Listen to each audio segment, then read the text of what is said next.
স্বাগত সবাইকে। আমরা ওয়েব পেজ মেকারের এই টিউটোরিয়াল দেখব শেপ সম্বন্ধে। তো শেপ বলতে বেসিক্যালি আকৃতিকে বোঝায়। ওয়েব পেজ মেকারে আমরা শেপ বলতে ধরে নেব একটা ছোট্ট একটা সিম্পল গ্রাফিক্স, যার আকার আকৃতি আমরা পরিবর্তন করতে পারবো। সো মনে করেন আমাদের এখানে আমরা একটা নিউজ ডিসপ্লে করব, recent news, like this recent news.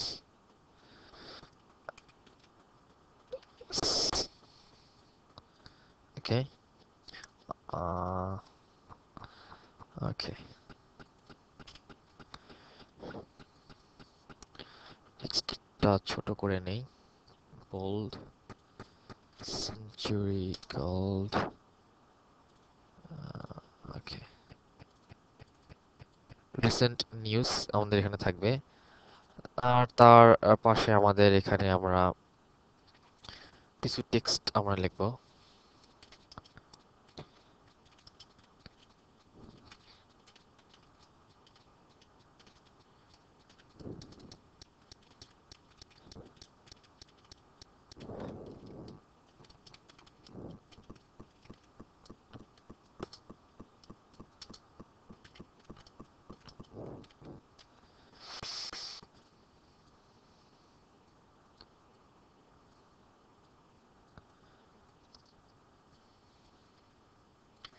এখন আমাদের যদি ইচ্ছা হয় যে এর ব্যাকগ্রাউন্ডে আমরা একটা শেপ দিব, যার মধ্যেই টেক্সট থাকবে, তার জন্য আমাদেরকে এখন আমরা শেপ তৈরি করতে হবে। সো এটা জন্য ফটোশপে যাওয়ার দরকার নেই, অত জটিল হওয়ার দরকার নেই। জাস্ট আমরা এখানে শেপে ক্লিক করে রেক্ট্যাঙ্গেল, রাউন্ড রেক্ট্যাঙ্গেল, আর এখানে আছে আমাদের ইলিপস। তো আমরা রেক্ট্যাঙ্গেল ক্লিক করলে দেখা যাচ্ছে এখানে একটা শেপ চলে আসছে। এখন আমরা হ্যাঁ, আরেকটা ব্যাপার, যে শেপটা চলে আসছে এটাকে কিন্তু এর টেক্সটের উপরে নিয়ে গেলে দেখা যাচ্ছে যে শেপটা আগে থাকতেছে, টেক্সটটা দেখা যাচ্ছে না।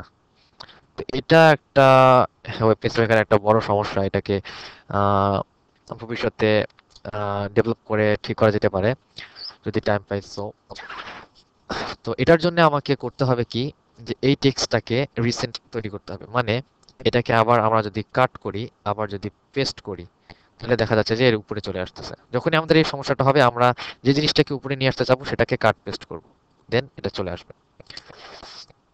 এখন আমরা এটাকে এখানে রাখলাম, দেখা যাবে যে হ্যাঁ, এইটাই হচ্ছে আমাদের পিছনেরটা হচ্ছে আমাদের শেপ।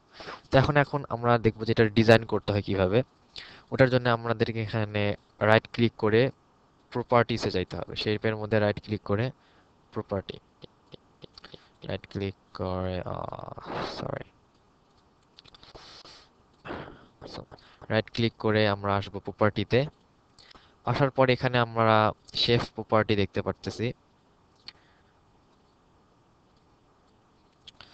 এখানে দেওয়া আছে কালার, আমরা যে কালারটা পছন্দ করব। আহ, এখন আমরা এই কালার,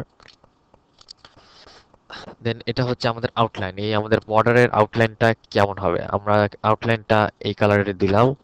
এর হোয়াইট দিলাম আমরা 2। জেনারেল, এটা হচ্ছে আমাদের কত হাইট। আপনার যদি নির্দিষ্ট হাইট আর ওয়েট জানা থাকে, তাহলে দিলে এই শেপটা সেই আকৃতির হবে। এখানে আর একটা হচ্ছে এফেক্ট, যেটা আছে ফিল এফেক্ট। এই এই ফিল এফেক্টের মাধ্যমে আমরা এই শেপটার মধ্যে অনেক এফেক্ট দিতে পারবো। আর এখানকার যদি কালার পছন্দ না হয়, তাহলে মোর কালার থেকে আপনার পছন্দনীয় কালার চুজ করে কালারিং অপশনটা আমি আপনাদেরকে পরে আরো একটা বিস্তারিত দেখাবো। একটা ট্রিক আছে, যে কোনো কালার আপনি এখানে ইনপুট করতে পারবেন, আপনার যে পছন্দের কালার। সো আমরা এখন আপাতত ইফেক্টে যাচ্ছি। ইফেক্ট থেকে এখানে আমরা বিভিন্ন ইফেক্ট আমরা দেখতে পারবো। এখানে এক একটা ক্লিক করলে এক একটা আসবে। এই ইফেক্ট গুলা আপনার ইচ্ছা মতো, যেটা আপনার পছন্দ হয়, ভালো লাগে, যে উইশ। আমরা উম, এটা চুজ করলাম। এটার কালারিং অপশন হচ্ছে এই জায়গায়, আমরা এখানে কি কালার দেব। সো অত ডিপ না, সিম্পল কালার।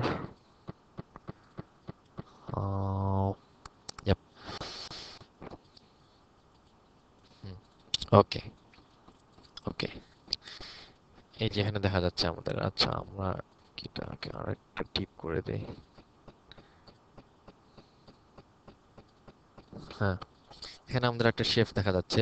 আমরা ইচ্ছা করলে এই টেক্সটটাকে আমরা হোয়াইট করে দিতে পারি আর হাইলাইট করার জন্য।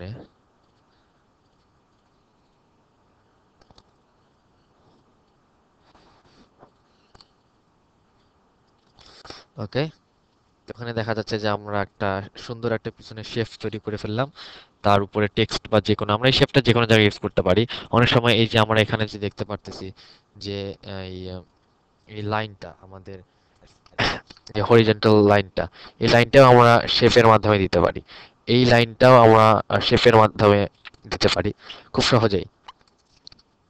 কারণ আমরা এর আকৃতিটা যত ইচ্ছা আমরা বড় ছোট করতে পারি, কোনো প্রবলেম হবে না, একই রকম থাকে যাবে।